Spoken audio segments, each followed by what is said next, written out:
Why do we suffer? The truth no one wants to hear.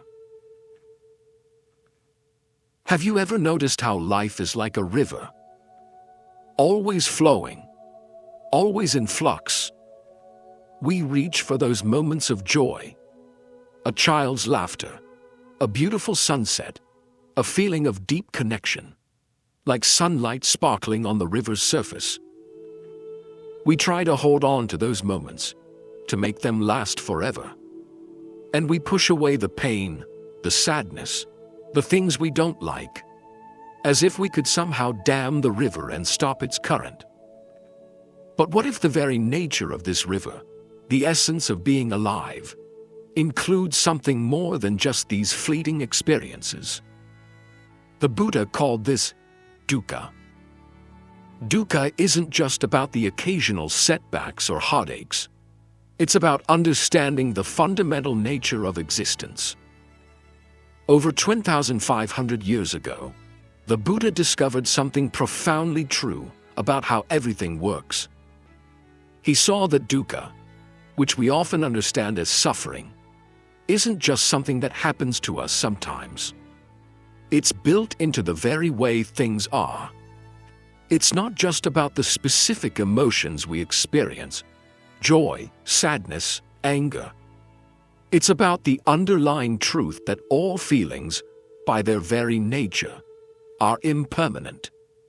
This feeling of unsatisfactoriness isn't just the ouch of a hurt knee or the sadness of saying goodbye. Those are just examples, like waves on the surface of the ocean. This basic unease is deeper. It's the feeling that somehow things are never quite perfect, never completely satisfying. It's the understanding that nothing lasts, that everything is transient. Reflect on your own experience. Even when things are good, there's often a tiny little voice inside that says, "This won't last." Or, "What if I lose this?" Or maybe you get exactly what you wanted, and it's great. For a while. But then, the newness wears off. The excitement fades. That little bit of disappointment, that feeling that something is missing, even when things seem good, that's a manifestation of this inherent instability. It's because we try to hold on to things that can't be held. We try to find something solid and unchanging in a world that's always moving, always transforming. We build our lives around this idea of a solid, separate me. But if we really examine it, what is this me we cling to so tightly? It's just thoughts, feelings, memories, all coming and going like clouds in the sky. There's no permanent, unchanging self at the core of our being. The Buddha called this anatta, no self. It's like building a magnificent house on the shifting sands of the riverbank, constantly reinforcing the foundations, only to find the river relentlessly eroding the ground beneath. We want it to be solid and permanent, but the river is always changing, always eroding the ground beneath our feet. And because we believe so strongly in this solid me, because we want things to stay the same, we feel this constant unease, this dukkha. We crave permanence in a world of impermanence. We try to control what is inherently uncontrollable. This craving, this clinging to a fixed self and to fleeting experiences, is the root of so much of our suffering. It's not about saying life is bad. It's about seeing life clearly. It's about understanding that joy and sadness, pleasure and pain, they all come and go. And it's this clinging to the pleasant, to the idea of a fixed self, that amplifies our suffering. And this ancient wisdom is now being echoed by modern science. Neuroscience reveals how our brains are constantly changing, constantly rewiring themselves. A phenomenon known as neuroplasticity. The idea of a fixed, unchanging self is becoming less and less certain. So, this inherent instability, this dukkha, isn't just suffering. It's the basic feeling of unsatisfactoriness that comes from holding on tight to things that are transient, from believing in a me that isn't really there. It's the truth that everything is impermanent, including us. It is the fundamental truth of anatta. The central question isn't how to get rid of this basic unease. It's part of life, like the current of the river. The question is, how do we live with it? How do we learn to flow with the river, instead of fighting against it? How do we let go of the idea of a permanent me, and find a peace that doesn't depend on things staying the same? The Buddha's teachings offer a path, not to escape life, but to understand it deeply. To find freedom, not in grasping, but in letting go, in embracing anatta. And this understanding of anatta, this insight into impermanence, is the key to unlocking a different way of being, a way of living with less suffering. Can suffering be useful? The part no one talks about. We've been looking at dukkha, that fundamental unsatisfactoriness, the impermanence that's woven into, well, everything. We've seen how it's not just about the big, obvious pains, but also the subtle unease that underlies even pleasant experiences. And we've explored how clinging to a fixed idea of self, to anatta, fuels this dukkha. This view of life, with dukkha at its core, might seem daunting. So it's natural to ask, if dukkha is so pervasive, so fundamental, what's the point? Is it all just bleak? Or, and this is a radical question, could this very dukkha be useful? Could it actually be a teacher? We're wired to avoid pain, to seek pleasure. That's how we're built. But think about this for a moment. What truly pushes you to grow? What makes you question your assumptions, your beliefs, your way of living? Is it when things are easy and comfortable? Or is it when you face a challenge, a difficulty, something that shakes you up? Centuries ago, the Buddha taught that dukkha is not merely something to be endured. It can be a powerful catalyst for awakening. He compared the process of refining the mind to a goldsmith refining gold. Raw gold ore contains impurities. It needs intense heat, hammering, and shaping before its true beauty shines through. Similarly, the Buddha taught that the mind, in its unrefined state, is clouded by confusion, clinging, and the illusion of a separate self. It's through encountering dukkha, through facing the inherent unsatisfactoriness of life, that we have the opportunity to purify the mind, to develop wisdom and compassion, to see things as they truly are. Reflect on a significant challenge you faced. Did it, despite the pain, teach you something profound? Did it deepen your empathy, reshape your priorities, or reveal hidden strengths? This isn't about romanticizing suffering. Pain in itself is not something to be sought. But dukkha, in all its forms, can be a powerful catalyst. It can shatter our rigid ideas. It can open our hearts. It can lead us to question, to seek, to find a deeper meaning. This clinging, this desperate grasping for permanence and control, intensifies our experience of dukkha. It's the attempt to hold on to something solid in a world defined by impermanence and the absence of a fixed self. Consider the story of Angulimala, a notorious figure in the Buddha's time. He was a murderer, feared by everyone, living a life of violence. But through a profound encounter with the Buddha, and by facing the full weight of his actions, he transformed. He renounced violence, became a monk, and through dedicated practice, eventually attained enlightenment. His story isn't about condoning violence. It's about the transformative power of facing dukkha, of acknowledging our mistakes, and of choosing a different path. Modern psychology has a name for this phenomenon: post-traumatic growth. The idea that individuals can experience positive psychological change following traumatic events. Studies, particularly in neuroscience, are showing that mindfulness practices, like meditation, can rewire the brain, increasing resilience and our ability to cope with difficult emotions. So, what can dukkha teach us? 3 things, primarily: compassion, impermanence, and wisdom. Through our own suffering, we connect with the suffering of others.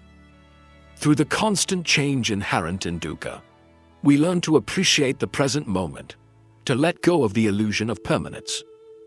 And by forcing us to confront the realities of life, dukkha leads us to a deeper, more meaningful understanding of ourselves and the world. The question isn't how to eliminate dukkha, but how to transform our relationship with it. See it not as an enemy, but as a potential guide on the path to awakening. How to stop suffering without running away. Understanding dukkha is crucial, but it's only the first step on the path to liberation. The real question is, how do we live with this understanding? How do we find peace amidst the storms of life that are sure to come? The Buddha didn't simply identify the problem of dukkha. He offered a way through it, a path, a practice. And it's not about running away from suffering. It's about learning to meet it in a completely different way. The core of the Buddha's answer lies in understanding the cause of suffering. It's not the external events themselves, the loss, the pain, the disappointment, that are the ultimate root of our suffering. It's our reaction to those events. It's our craving for things to be different than they are. Our clinging to what is pleasant, and our resistance to what is unpleasant. This craving, clinging, and resistance are all fueled by the mistaken belief in a separate, permanent self, anatta. We grasp at fleeting pleasures and push away discomfort, as if we could control the ever-changing flow of life. To guide us on this path, the Buddha offered the Eightfold Path, a set of 8 interconnected practices that help us cultivate wisdom, live ethically, and train our minds. It's not a set of rigid rules, but rather a holistic approach to transforming our relationship with ourselves and the world. It is not easy. It is a practice, but it is possible. We can begin to walk this path by incorporating some simple, practical steps into our daily lives. Breathe. Mindful breathing anchors you in the present moment, preventing you from getting caught up in stories and anxieties about the past or future. It's a powerful way to regulate the nervous system, reducing the intensity of the stress response. Notice the feeling.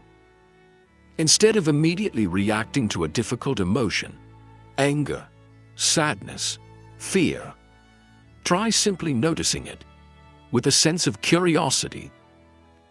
Where do you feel it in your body? What does it actually feel like? A tightness? A burning? A heaviness? Just observe, without judgment, without trying to change it or make it go away. This creates space between you and the feeling, preventing you from being completely consumed by it. Question your thoughts. Our minds are constantly generating thoughts, many of which are unhelpful, exaggerated, or simply untrue. When you're struggling, ask yourself, is this thought really true? Is it helpful? Is it serving me? For example, is that thought, I'm a failure, actually true? Or is it a generalization based on one setback? This practice helps us to see thoughts as just mental events, passing clouds in the sky of awareness, rather than as absolute truths or reflections of reality. Practice acceptance. Acceptance doesn't mean resignation or passivity. It's not about giving up. It's about acknowledging the reality of the present moment without judgment or resistance. It's saying, this is what's happening right now. Can I be with this, even if it's difficult? This is a radical act of courage and self-compassion. It's about meeting life as it is, not as we wish it would be. Cultivating kindness. Practicing metta, or loving kindness, is a powerful antidote to suffering. It involves cultivating feelings of goodwill, compassion, and unconditional love. We begin by extending these feelings to ourselves, perhaps silently repeating phrases like, "May I be well. May I be happy. May I be peaceful." Then, we gradually extend this kindness outwards, to loved ones, to neutral people, to those we find difficult, and ultimately, to all beings. The Buddha taught that freedom from suffering isn't found in escaping life's difficulties, but in understanding them, in meeting them with wisdom and compassion, and in cultivating a mind that is free from clinging. These are just starting points on the Eightfold Path, a lifelong journey of continuous refinement. But even these small steps can begin to shift our relationship with dukkha, to create more space, more clarity, and more peace in our lives. It's a path of practice, a path of gradual transformation, and it begins with the courageous act of facing our experience directly, without judgment or resistance. What if suffering is actually a gift? Now consider a possibility that might seem radical at first. What if suffering is a gift? This perspective doesn't deny the reality of pain, the difficulty, the very real challenges that life presents. It's about shifting our fundamental view, about seeing dukkha not as an enemy, but as a catalyst for profound awakening. It's about recognizing that the very things we resist, the discomfort, the uncertainty, the impermanence, might hold the key to our deepest freedom. The lotus flower, a symbol of purity and awakening in Buddhist teachings, offers a powerful metaphor. The lotus grows in muddy water. It doesn't bloom in spite of the mud. It blooms because of it. The mud provides the nutrients, the grounding, the very conditions necessary for the lotus to blossom into its full beauty. In the same way, dukkha, the difficulties, the challenges, the mud of our lives, can be the fertile ground for our own awakening. It's through facing these challenges, through meeting them with courage and wisdom, that we develop resilience, compassion, and a deep understanding of the impermanent nature of all things. The Buddha's own journey exemplifies this truth. He wasn't looking for hardship. But when he encountered the realities of aging, sickness, and death, when he saw dukkha for the first time, it shook him to his core. This encounter with dukkha ignited his spiritual quest, ultimately leading him to enlightenment. His suffering wasn't an obstacle. It was the catalyst.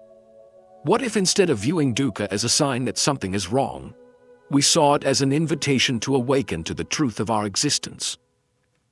What if instead of resisting the changes and challenges of life, we embraced them as opportunities for growth and transformation? This shift in perspective doesn't magically erase the pain, but it fundamentally alters our relationship with it, transforming suffering from an obstacle into an opportunity. It allows us to meet life's difficulties, not with resistance and despair, but with curiosity, courage, and a deep sense of possibility. The invitation is to reframe suffering, to see dukkha not as a curse, but as a potential blessing, to recognize that the very things we try to avoid might hold the key to our deepest liberation, to embrace the mud, knowing that within it lies the potential for the lotus of awakening to bloom. The greatest gift is not the absence of dukkha, but the freedom that arises when we learn to meet it with wisdom, compassion, and a deep understanding of anatta, the absence of a permanent separate self. It's the freedom from being controlled by our reactions, the freedom to choose how we respond to life's challenges, the freedom to live with open hearts and minds, even amidst the storms that are sure to come.